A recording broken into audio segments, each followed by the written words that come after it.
Beautiful Sydney Harbour, that magnificent skyline that we know so well. And out here in the harbour, a wonderful page of the boats.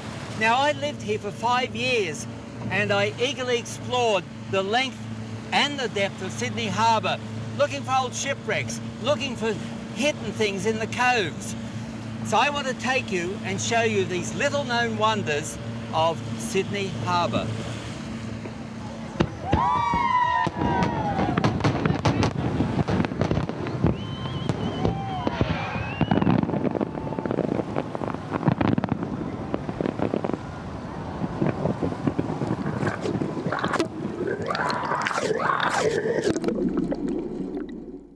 I'm going to show you something quite interesting and hidden away. Now, Dean and I did about 2 hours of bush bashing until we found the right trail. I'm on the scenic track between the Spit and Manly, and just down here is the hidden path.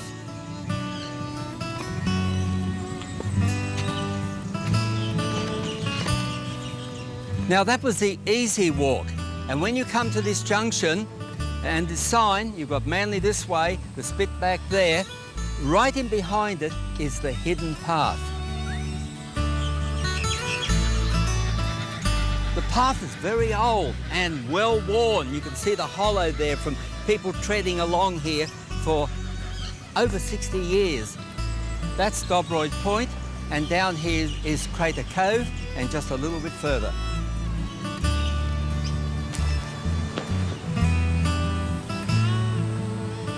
This is what I want to show you in Crater Cove. Now, they're fishermen's huts, squatters' huts, 2 here and more further up.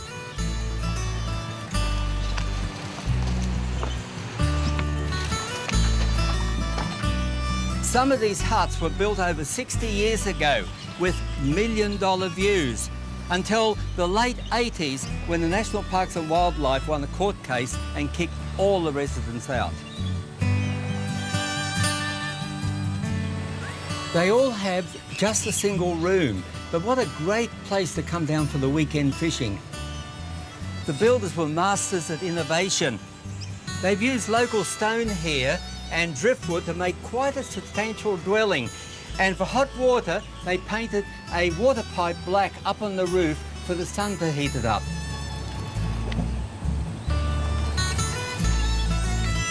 See how neat they were, ropes coiled up nicely. A paved pathway, driftwood that makes a nice settee or bed. Simon Flynn lived here for 18 years until he was evicted. His hut is simple, you know, bits of driftwood, corrugated iron, things salvaged from around the area, but a simple place with a wonderful view.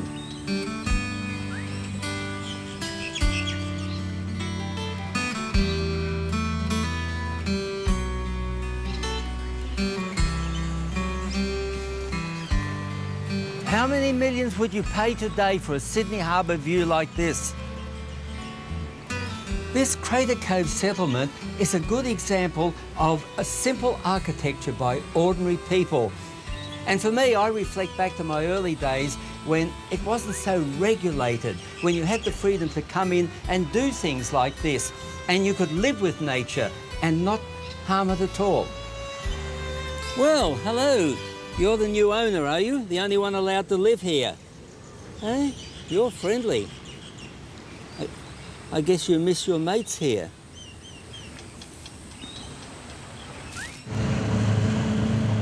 Sydney Harbour's never calm. There's so much swell here from the crisscrossing of all these boats. Out.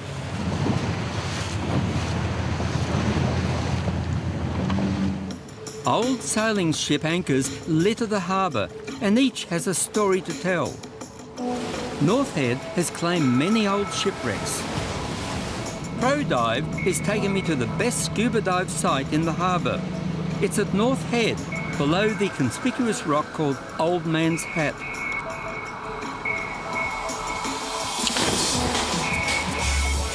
I want to find the wreck that I found about 40 years ago, the Catherine Adamson.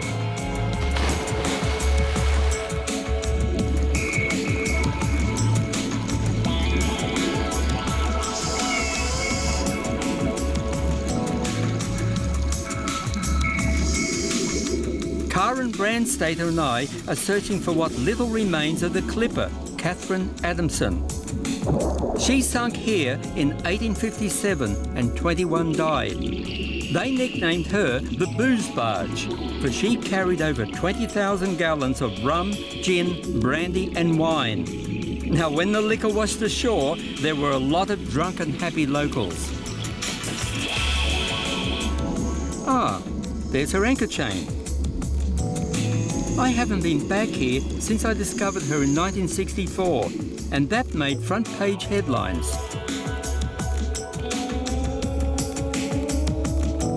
Only her anchor chain seems to be visible now. Her remains are broken and buried by the passage of time and many storms.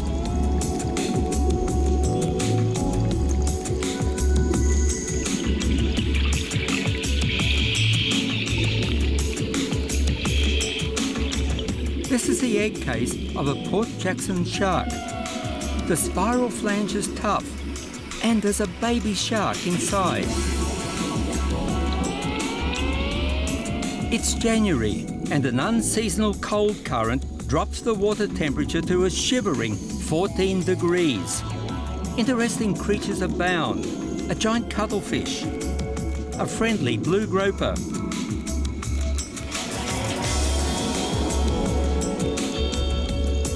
and the most exotic of all, the weedy sea dragon.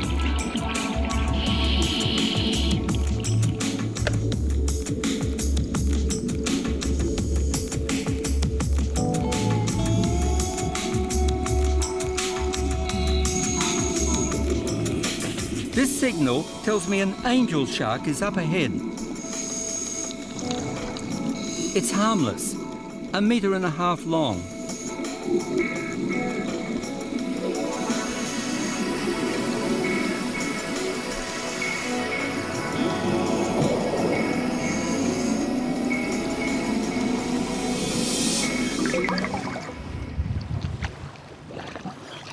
Thank you. Nice dive. I can't believe how pretty the corals and sponges are down there. Yeah, really colourful. Dirty though, and very cold. People love the many secluded coves, but few realise they are also home to colonies of little penguins.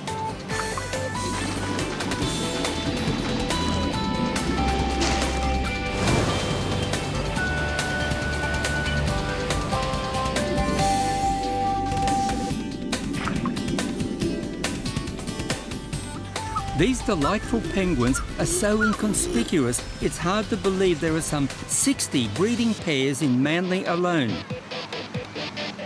The Manly Ferry Wharf is the easiest place to view them. People enjoy the sunset and wait for the penguin parents to come and feed their chicks when it's dark.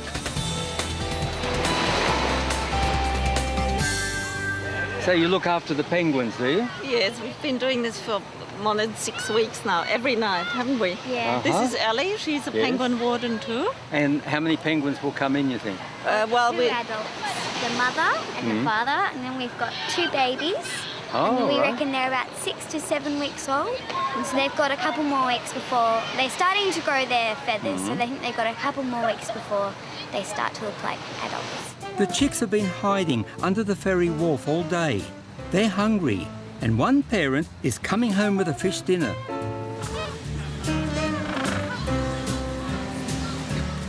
No camera lights or flash are allowed, so I filmed this special event with an infrared light that's invisible to the penguin's eye.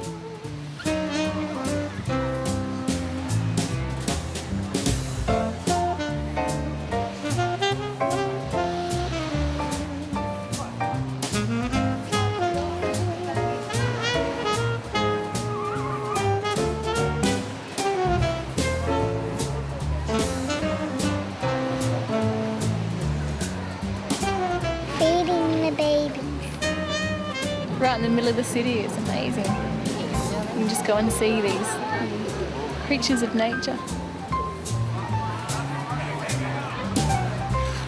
I guess I'm of the feeling it should be normal. I mean, it's a bit. I think it's sad that it's a rarity, but it's nice to see it. Yes. Now the other parent's coming in while the first one's feeding. Well, it's pretty impressive.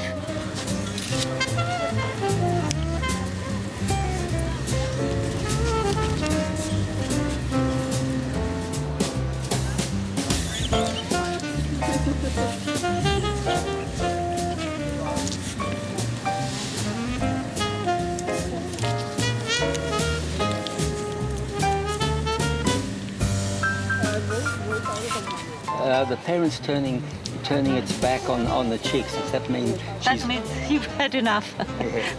I won't feed you anymore.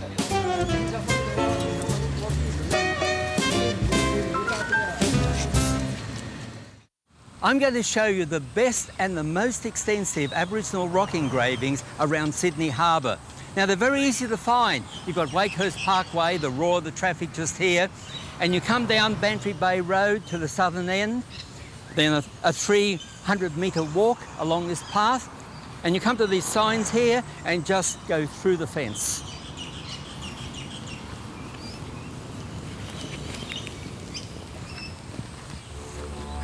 Wow, what a huge site. Now sometimes the Sydney sandstone has these great big flat areas, and this enabled the Aborigines to create monster-size engravings, the largest in Australia and probably in the world. Well, here's a shark. You can see its dorsal fin. Over here, a shield, quite a large one. Here's a huge whale. Just step it out. 2, 3, 4, 5.5 metres long. Now, there's several engravings of whales, so that means that whales were common in the past in Sydney Harbour. In fact, this one was probably viewed right in Bantry Bay, just over here. Oh, another shield. And here we have 2 boomerangs. Ah, a wallaby. There's its tail, head, and forelegs. A little hard to see though in the shadows. Look at this school of fish, big fish, beautifully outlined. Now some people are saying that the Aborigines should come back and re-engrave them, make them look original again. Just like they do to the cave paintings. Every 30 or 50 years they would come back and touch up the cave paintings. Others are saying, no, no, just leave them as they are, and they'll probably last another 1,000 years before they slowly weather and fade away. Now this is a rock engraving of a whale, and there's a man inside the whale here, but you can't see him because he's underwater. Very fitting. Now this is a bull's head. Just over here is the harbour bridge. And to find this, you come down Bull's Head Road, and where it forks to go to HMAS Waterhen, this is where it is. Well, these engravings are easy to find. We're up in the Lambie Heights at the end of Gumbuya Street, and they're right in here. This is the biggest of all whale engravings, 8 metres long, almost life-size. Aha, here's a good outline of a man. Arms outstretched, and his penis has been scratched out. Manly, so named by Captain Phillip of the First Fleet because that's what he thought of the local Aborigines, until they speared him. Divers Dave Thomas and Jane Jenkins are searching for seahorses here.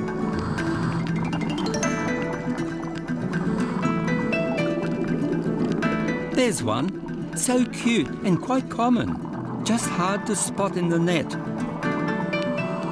Likewise, these 2 cuttlefish blend in beautifully with the net sea growth.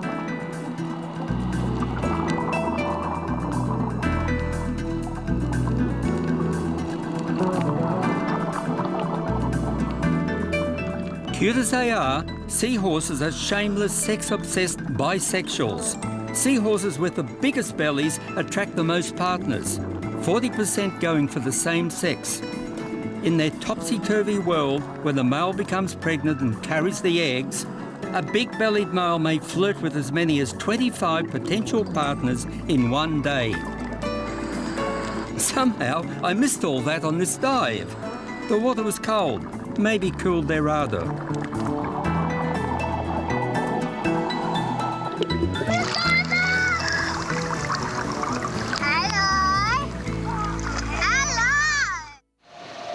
Sugarloaf Bay here was not a safe place to swim in the early 60s. There was a young actress, Marcia Hathaway, swimming here, and she was viciously attacked by a shark on Australia Day 1963, right there. Now there's no access here by road, so a speedboat raced her around to Mowbray Point. There was an ambulance waiting here at Mowbray Point, but they had trouble getting up that steep slope. Now, it was only a gravel road in those days. So the rescuers got behind the ambulance, they pushed and shoved, but the clutch burnt out. So they had to unload her, put her on a stretcher, carry her all the way up the top of the hill to another waiting ambulance. And with all those delays, the poor girl died on the way to hospital. Now, the press labelled the killer as a grey nurse shark, and that was a pity because there was a lot of killing of grey nurse sharks after that, and that we know now it is a harmless shark. Personally, I think it was a bull shark. They do like estuarine waters like here. Now, that was the last fatal shark attack in Sydney Harbour, and you might wonder, why hasn't there been another one in over 40 years? Well, soon after that, the harbour became quite polluted, and I guess any sensible shark would have swum outside around the heads to the beaches and probably got caught up in the shark nets anyway. Not always has Sydney Harbour and its upper reaches been beautiful, because back in the early 60s, along the Lane Cove River, there was a massive fish kill, and the villain was a gas that we call hydrogen sulfide, and it oozed up out of the toxic mud, bubbled to the surface, and it killed thousands of fish. Now, right here, beside the Chatswood Golf Course and beside the Lane Cove River, happened Australia's most famous unsolved murder. Now, if you were my age, I'm sure that you would remember the front page news of the Bogle Chandler double murders. Police found the partly naked bodies on the banks of the Lane Cove River on New Year's Day 1963. 38-year-old CSIRO scientist Dr. Gilbert Bogle and his 29-year-old lover, Margaret Chandler. Public speculation included revenge murders by the couple's spouses. Their bodies were found here on New Year's Day 1963, and it appeared that they had had a violent death, a poisoning, and the police could not find what that poison was. Now they believe that the killer was the river itself. In its dying breath, it emitted this mass of toxic gas, and in that early morn, with the cold air, it settled down on the two lovers, and they died a horrible death. Now the river is clean. It's okay to swim. Now, when I lived here 40 years ago, I would come down here and collect mussels, oysters, and even the Sydney rock oysters came from Sydney Harbour. Today, no more. And it's very sad that pollution has literally made these shellfish and fish toxic to eat. But there are people who are still ignorant of that. I've seen them come down and pick at the oysters. I see them fishing, catching fish and taking them home to eat. They must have a cast iron stomach. Are you going to eat the flathead? Oh yeah, I think so. You don't think it'll poison you? No, we ate one Wednesday night. We had a couple. Oh, and it was good? Yeah, it tasted awesome. Yeah, not sick in the stomach? Oh, you got it? No, not sick at all. I think if you ate a lot of them, it'd be a different story. Totally different story. Sydney Harbour's numerous coves and inlets are seemingly a safe place to swim. As I watch the cormorants dive for their supper, I know as a fellow diver it's not all so safe down there. The harbour does have a few nasties. If you are a lucky diver, you may glimpse the shadowy outline of a grey nurse shark cruising by.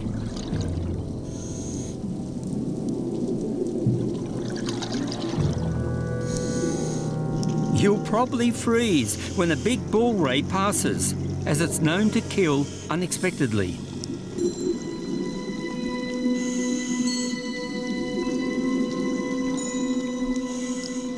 Several divers have been bitten when disturbing sleepy wobbegong sharks.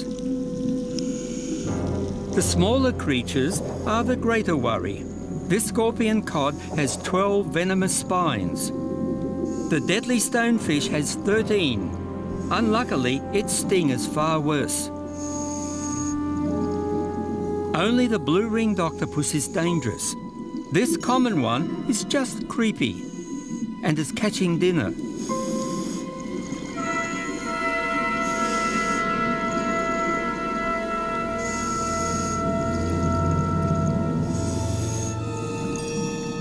Sea urchins become pin cushions if you tread on one. The spines are toxic and painful and break off beneath the skin. Big jellyfish are common in the harbour and they do sting. But turtles like them.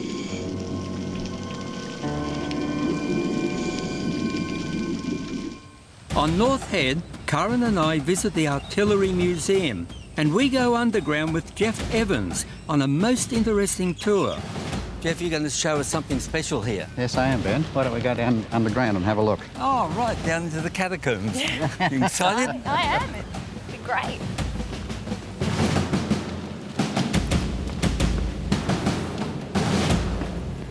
How far underground are we going, Jeff? We'll be about 19 metres, so around 65 feet underground at the lowest point, Ben. Oh, OK.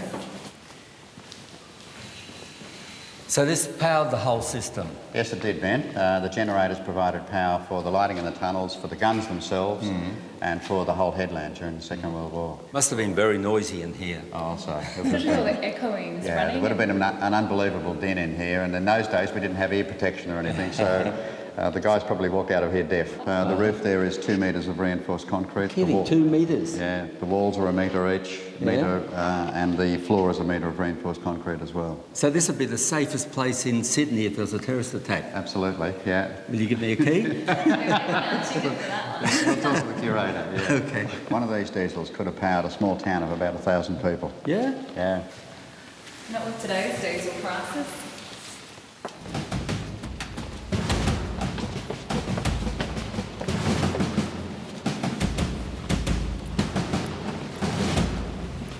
How long is this tunnel here? It's about 150 metres all up from one end to the other. It joins the generator room, the 2 guns, and the room that we're going to called the casualty dressing station. But the interesting part is the water that's running here. They struck a natural spring when they were digging the tunnels. But this is the lowest point in the tunnels, Ben. The water gathers here and goes out through that tunnel and out over the cliff face. Is it drinkable? Oh yeah, absolutely. Beautiful. Sure? Yep. No Guardia? You can taste test. Yep. Sydney, you know where there's some fresh water. Good line-up of shells there. Yes, it is. This is the shell store. 250 shells were kept down here for the gun, which is straight up above us now. Are they 10-inch calibre? No, they're 9.2-inch calibre, Ben. Oh, right. Yeah. That's an odd one. Yeah. Yes, it is, yeah. Are they heavy? They're 380 pound in the old terminology, 172 kilos. Whoa, so they wouldn't hand lift them out of there? No, they actually had a gantry crane that would pick up the shell up, bring it round, drop it onto the platform here, and then roll it into the elevator, which would take it up to the gun. Yeah. Nice to know there's a quick way out. Yes, that's right. Is this the exit that comes out halfway down the cliff? No, that's a different tunnel, Ben. So you don't have to do an Indiana Jones when you get to the end of this one? No. That's an unusual gun. Yes, it is, Ben. This one actually shows the transition between muzzle loading and breech loading, designed by a chap called Armstrong. So, you know those old cannon we find underwater? Yeah. They were the forerunners of this. And then after this came the big artillery. That's exactly right, yes. Yeah. The breech loading. Yeah. Yes, that's right. He's the middleman, yeah. Wow, what a monster cannon. Yeah, it certainly is, Ben. Oh, yeah, look at the bore there. What's the poundage of this? This is a 68-pounder. 68? Yeah, 68-pounder. Sat at Bradley's Head from about 1880 through to about 1980. This is the 68-pounder. Isn't it huge? That's the 9.2 that we saw before, but what is this one, Jeff? Now, this is a 15-inch. There was an argument at one stage that with the development of battleships and the thickness of armour they had, that a 9.2 would not be sufficient, so we were talking about 15-inch. Big holes. That's about as heavy as your car. I recognise this one. This is a long-barrelled 12-pounder, is that right? That's correct, Ben. Yes, it is. Yes. For all the shipwrecks and cannons I've found underwater. Now, you rely totally on volunteers, don't you? Yes, we do, Ben. We need volunteers for a whole range of different activities. I mean, I've only seen a few people here, so it's not very well known. No, that's right. Oh, this is great. Definitely worth a visit. It certainly is. So this is the British Royal Marine, the first uniform that we would have seen in Australia. Uh-huh. And this is the uniform of the New South Wales Corps. Was that in Bly's time when he had that rum rebellion? That's exactly right. And these yes. were the guys? That's the one, yes. Yes. Oh, this a Gatling gun? No, Ben, that's a Nordenfelt. It's all 3 barrels fire together in this one. Used in the Boer War? About that vintage, About yes. that period. Yes. Well, if you want to kill a lot more people at once, look at this one. That's right, yeah, we've got 10 barrels there. Oh, look at this, 10 barrels. Do a bit of damage to a front line, wouldn't it? Yeah. Certainly would. Oh, awful. Quarantine Bay has a macabre history and a lot of deaths. I'm going on a ghost tour here. As I was saying, if a ship arrived, there was disease on board, even if just one person was sick, the whole ship was quarantined. All the passengers, all the crews, sick people and healthy people. It was like a jail. They were not allowed to leave here until they proved they were innocent of these diseases. Cholera, typhus fever, typhoid fever, bubonic plague, smallpox, Spanish influenza. If you caught those diseases, 50 to 70% chance you were going to die, and die in agony. This place is not put on. It is considered the most haunted site in Australia. If you do have an experience, it will be real. Spooky. So many died here.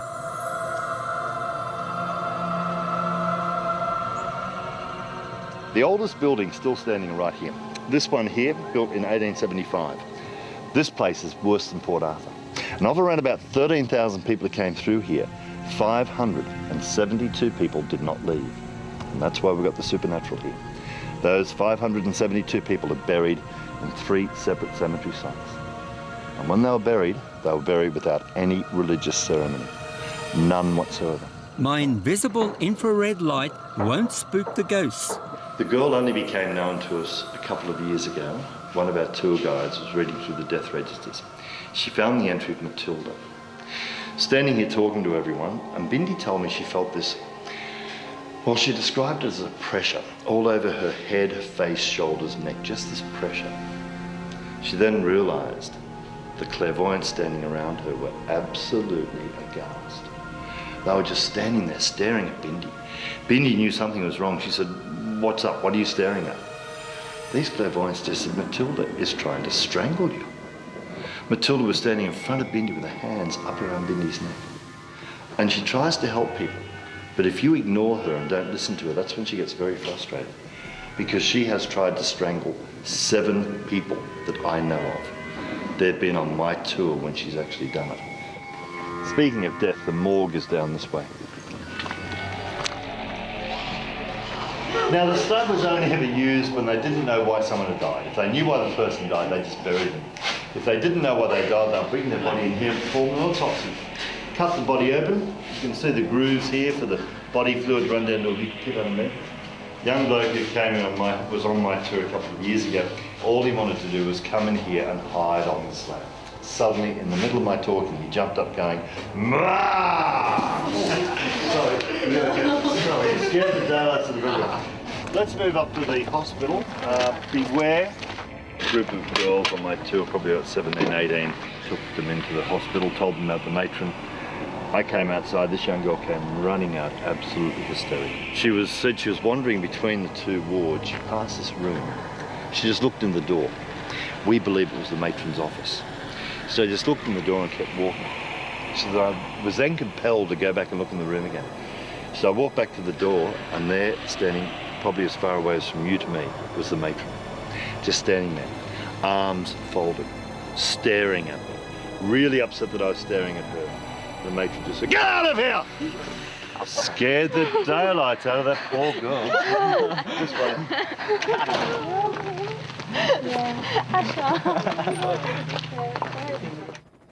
For more than 200 years, people have tossed and dropped things in the harbour. Here at Farm Cove, I joined Dave Thomas and Christy Holmes on a search for old relics. This is your bottom scratcher. This is it. This is a probe, and we'll use this just poking in the sand, and it makes a distinctive noise when you find a bottle or pottery. Right, like okay. that. I'll be right down behind you. Okay, let's go.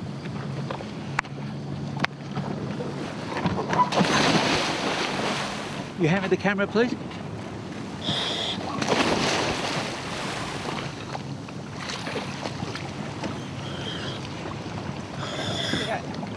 Thank you.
You got some good stuff. Hey. Oh, wow. I think you can read Sydney Hotel on that. Yeah, it's a name on the top. Yeah, it says Hotel Sydney. Yeah, that's quite something. Yeah. Pewter mug. Oh, teapot, not much good there. Probably. Yeah. Too old. And last one's the best one. This is a good Luna. You could read that one. Yeah. Yeah, Hotel Sydney again. Hotel Sydney. Hotel Sydney. But Again. some guys obviously dropped it with the key, and the key has rusted away. Yeah. Okay, we'll go back. Yes. Get some more. Plenty more.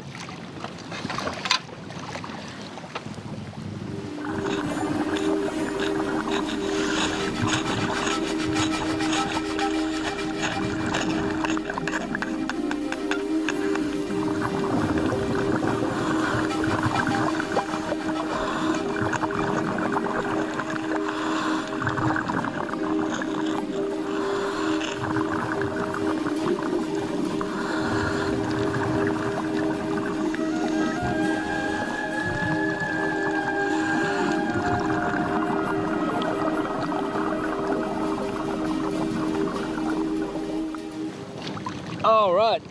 That's a Hamilton bottle, but they call it a drunken bottle because it won't stand up.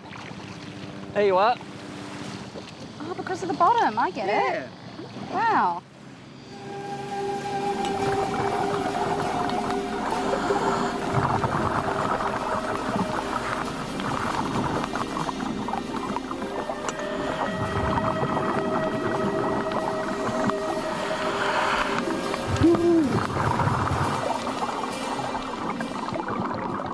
Dave found something special for you, Christy.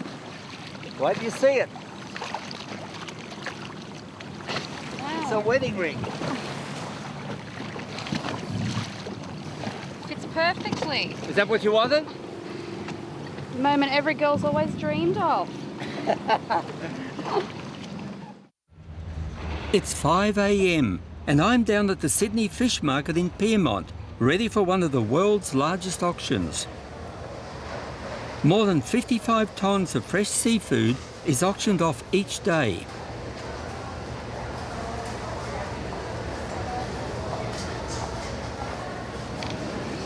Thank you. Thank you. People queue for an early behind-the-scenes tour.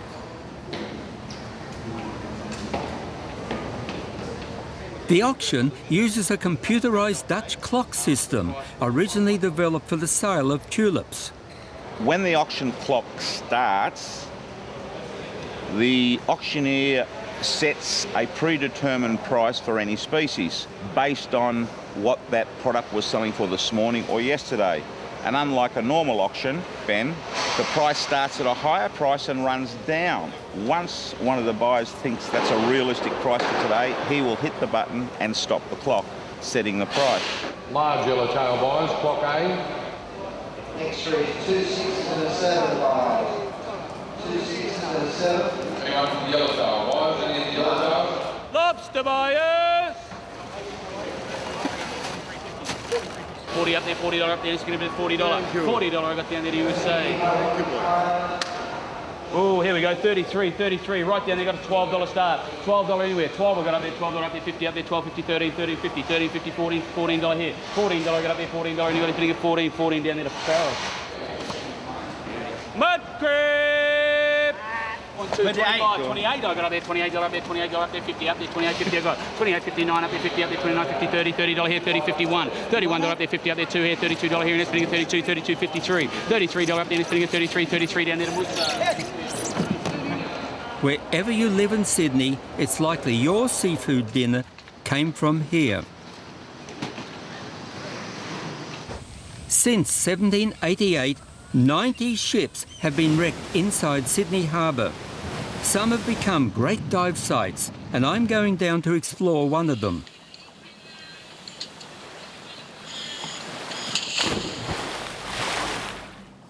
The Centurion was a wooden sailing bark of 1,000 tonnes, and she struck rocks inside North Head in 1887.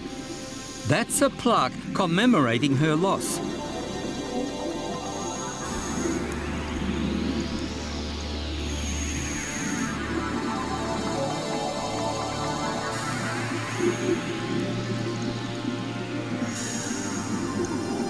Pro-dive scuba divers are doing a wreck course, and they are laying out a line to measure the ship's length.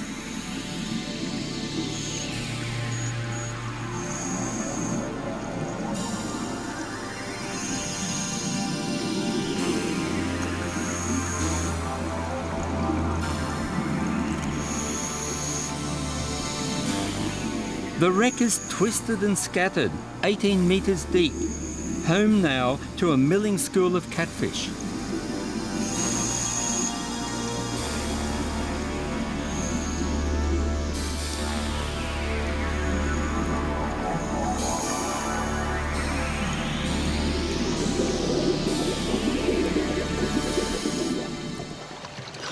Okay.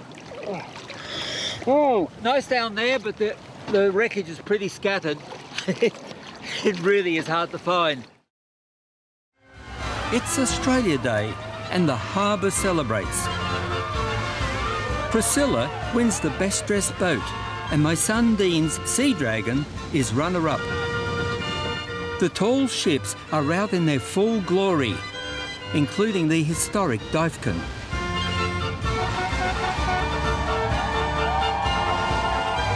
Sydney Harbour is alive and full of fun.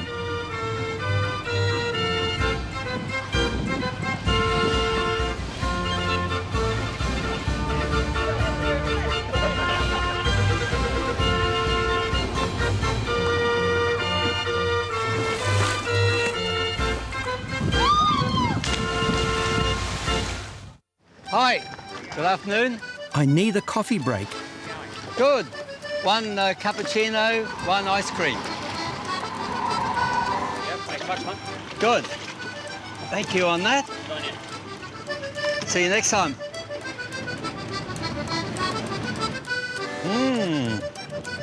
Tastes good.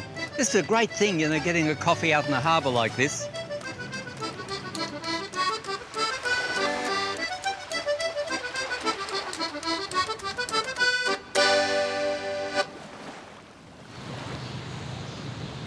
Balmain has a wonderful heritage walk. Now I'm down at the bottom of Darling Street and we've got here the oldest pub in the area, the Shipwright Arms. It was built in 1844 and it was originally called the Dolphin Hotel. This sandstone block is breaking away and it's been shored up and obviously needs renovations, but it is old, 1844. One of the guys who drank at the pub down there lived right next door, and his name was Henry Mackenzie. Now, he would row the people over the other side of the harbour after hours when the ferry wasn't running. And so they called this place the Waterman's Cottage. And it was built in 1841. And there's more up here. Isn't this cute? It's called Clontarf Cottage, built in 1844, and it's in Wallace Street. And the locals had a lot to do with saving this magnificent cottage.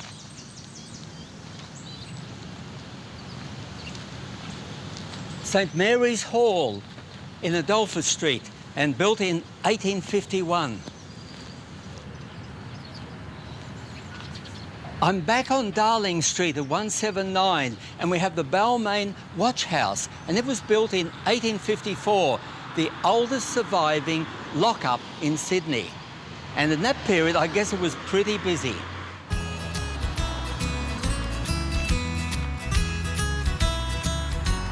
Hidden away at Chinaman's Beach are some rock engravings, and artist Ken Doan takes me to them. Yeah, these are the engravings I want to show you, Ben. Uh-huh. Look, this one, if you look carefully, it's like an Australian coat of arms, yeah, I can see it. Emu. Emu. Kangaroo, I guess, kangaroo. here. That's quite good. Then here we've got one either 1883 or 1885. RC. RC. Not Roman Catholic. That was. No, whoever that was. Yeah. Then if you go a little bit further, this is more distinct and really quite beautiful. The Pyrmont, obviously a ship of some kind, 30th of December, 1885. You know? Yeah. Well, I remember my friend Patty used to own this place here, and she said that there was an inlet running in, which she filled in, and I would guess that small boats would come over here, park in the inlet, and picnic right here. Yeah, look, when we first came here, there was still evidence of a little wharf here, so people probably came round the corner from Balmoral and spent the day down here. But these people who would have come, you know, more than 100 years ago, like if you look up into here, there's this wonderful kind of Victorian woman's head. Yeah. And even further up, this shows you a bit of Latin. So they, if it was graffiti or rock etchings, at least they had a bit of taste and style. That's right. It is graffiti, but it's now history. Yeah, that's right. It's great. I think it's terrific. I've seen that before. Well, I thought that was slightly sort of Japanese symbol of some kind. Yeah, no, it isn't. I've seen it on Magnetic Island. In fact, I've seen it in 2 places on Magnetic Island. We're actually searching for a supposed treasure on Magnetic Island, and this was up in the cave we were searching. And I have no idea what it means, but immediately we're thinking, this... Do you think we should be digging down here? Yes. Sydney Harbour has seen some unusual visitors since Captain Arthur Phillip stepped ashore in 1788. The recent discovery of the missing Japanese midget sub off Sydney relives their dramatic entry into Sydney Harbour on the night of May 31, 1942, and just how close Japan's war came to Australia.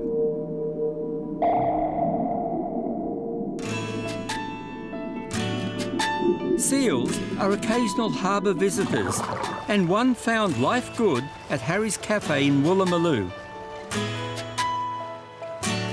Bridge commuters and climbers had a special treat when 2 courting southern right whales swam under the harbour bridge.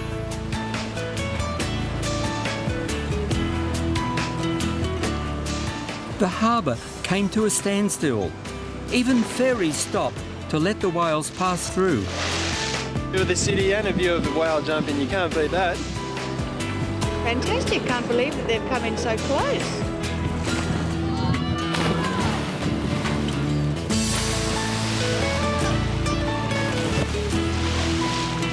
Pretty spectacular.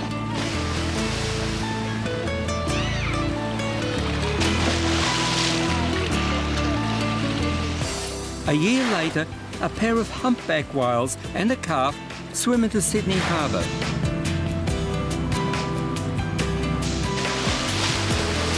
Seeing it in the harbour is kind of cool. Yeah, play that.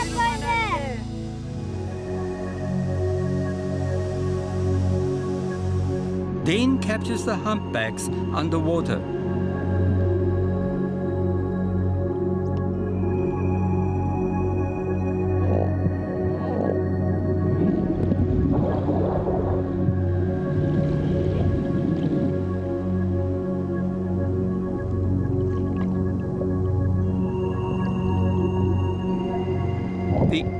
National Rock Engravings told us the whales have been coming to Sydney Harbour for thousands of years.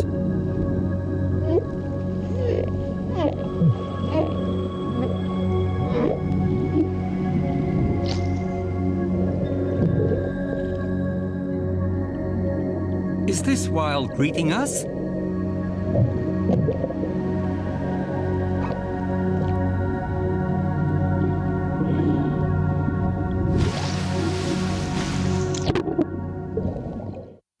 Circular Quay looked very different in the early 1800s. A freshwater stream ran through Sydney town into the harbour. This is where the tank stream empties into Sydney Cove, right next to the Balmain ferry. And here, because of it, is the beginning of Sydney town. Underneath the skyscrapers, that stream is still there. And that is where I'm heading. Now here's a map of Sydney Cove, 1810, and you can see where the tank stream starts way up here in Market Street and runs down between George and Pitt Street and eventually back into Sydney Cove Circular Quay. The tank stream is open only once a year, and these people won a ballot to be the lucky few. Well, I'm looking forward to this. John Breen tells me the sandstone was excavated 5 metres deep in 4 places to create storage tanks. John, what's this orange thing here on the netting? That's a safety device, a gas monitor. And if gases build up, that makes an alarm sound and we'd know to get out. Better than the canary, isn't it? Yes. This is about the normal flow along the stream. In earlier days, it would have been more than that. So this is probably about a third of the natural original flow. This is the modern part of the tank stream. This is reinforced concrete. That's an access manhole which will get you out into Curtin Place for safety reasons. Aha, the Cave Clan has been here. 2003. They get in everywhere. This flow emanates up near Hyde Park South, and it's been there certainly ever since the first fleet arrived. This is the sandstone arch, which is what people associate with the tank stream. However, it's only been here since about 1870. But the important part to realise here is the floor, because the floor went here with the first fleet. And the floor was done there to take water from the swamps in Hyde Park along here and to get into the tanks. And the tanks were started within 6 months of the first fleet arriving. So the floor is important. So the convicts would have made this, would they? Exactly, that's right. And that's why the floor is the really significant part. And this is all that's left of the tank stream here? That's right. Except when it rains? Yes, and when it rains, it's right to the top and above.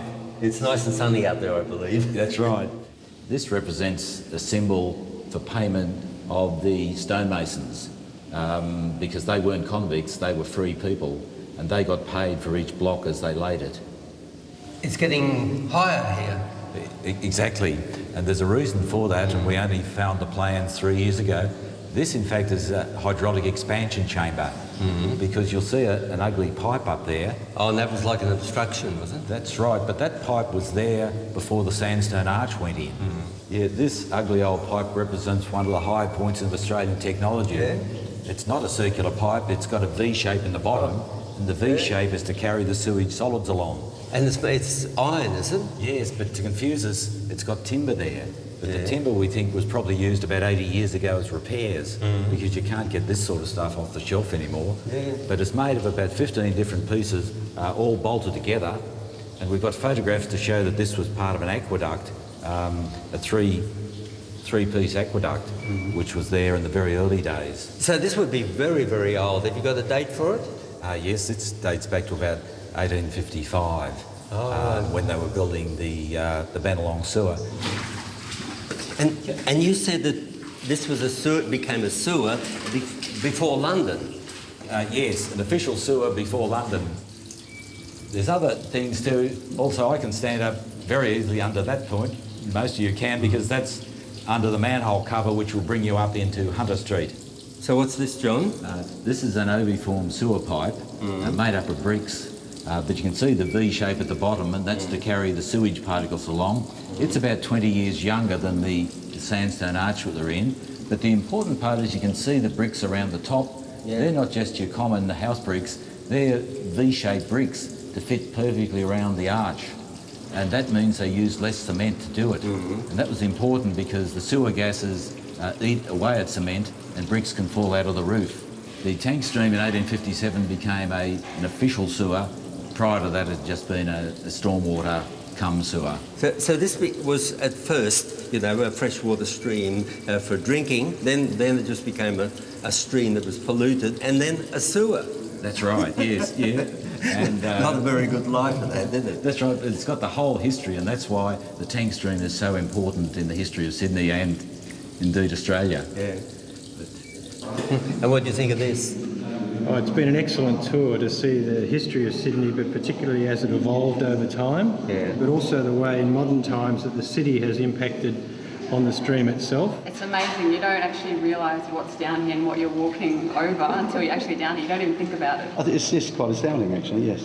And to hear the history and where it's been, where it came from, is fantastic. I can't believe this is under Sydney and hardly anybody knows about it. It's just incredible. You just walk above it and have no idea.